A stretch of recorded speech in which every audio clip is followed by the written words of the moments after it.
রান্নাঘরে আবারও একটি নতুন রেসিপি নিয়ে চলে এসেছি। মাছের মাথা দিয়ে মুড়ি ঘন্ট। মাছটা আগে ভেজে নেব। আমি আগে থেকে হলুদ লঙ্কা গুঁড়ো মাখিয়ে রেখেছিলাম। রুই মাছের মাথা দিয়ে যেহেতু মুড়ি ঘন্ট করছে তাই চিড়ে দিয়ে করবে। আজ মা বলেছে রান্নাটা মা নিজেই করবে। চিড়েগুলো ভালোভাবে জল দিয়ে ধুয়ে নেব।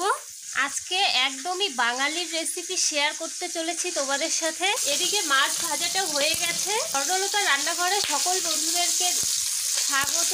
তোমরা স্কিপ না করে পুরো ভিডিওটা দেখবে প্লিজ বন্ধুরা, আমার অনুরোধ রইল সকল বন্ধুদের কাছে। এদিকে আদাটা বেটে নিয়েছে, ঠিক এরকমভাবে বেটে নিতে হবে। বাটা মশলার মধ্যে শুধুমাত্র আদাটাই বেটে দেব। মাছের মুড়োটা কিন্তু ভেঙে দিতে হবে। এইভাবে ভেঙে দিলে কি কাঁচা গন্ধটা থাকবে না, খেতে খুব ভালো হবে। পুরো মাথাটা এরকম ভেঙে নিতে হবে, ভেঙে একদম ভেজে নিতে হবে খুব সুন্দরভাবে। আর এদিকে যা যা মশলা লাগবে সব রকম মশলা নিয়ে নিয়েছি। জিরে গুঁড়ো, হলুদ গুঁড়ো, লঙ্কা গুঁড়ো, গোটা জিরে, ধনে গুঁড়ো, সর্ষের তেল, লবণ। আজকের এই মুড়ি ঘন্ট রেসিপি স্বাদে একদম মুখে লেগে থাকার মতো, এতটাই খেতে ভালো হয় যে মুখে লেগে থাকবে। মুড়োটা ভাজা হয়ে গেছে, এখন নামিয়ে নেব।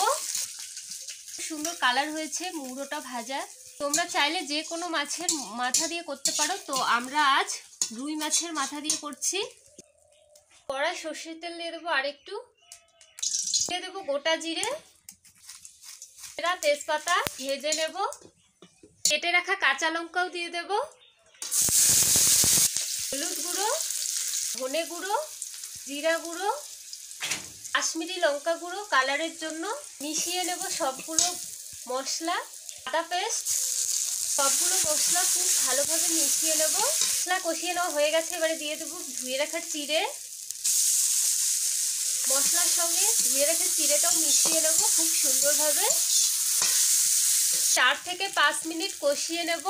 তার মধ্যে একটু স্বাদ মতো লবণ দিয়ে দেব, একটু জল দিয়ে দেব যেন নিচে লেগে না যায়, যাতে মশলাগুলো খুব সুন্দরভাবে সেদ্ধ হয়ে যায় আর চিড়ের সাথে মিশেও যাবে খুব সুন্দরভাবে। 1 মিনিটের মতো ঢেকে দেব। ঢাকা তুলে নেব। এখন একদম ঝুড়ে ঝুড়ে মুড়ি ঘন্ট রেসিপি দিয়ে জমিয়ে খাওয়া দাওয়া হবে। আজ যে রাখা মাছের মাথা দিয়ে দেব।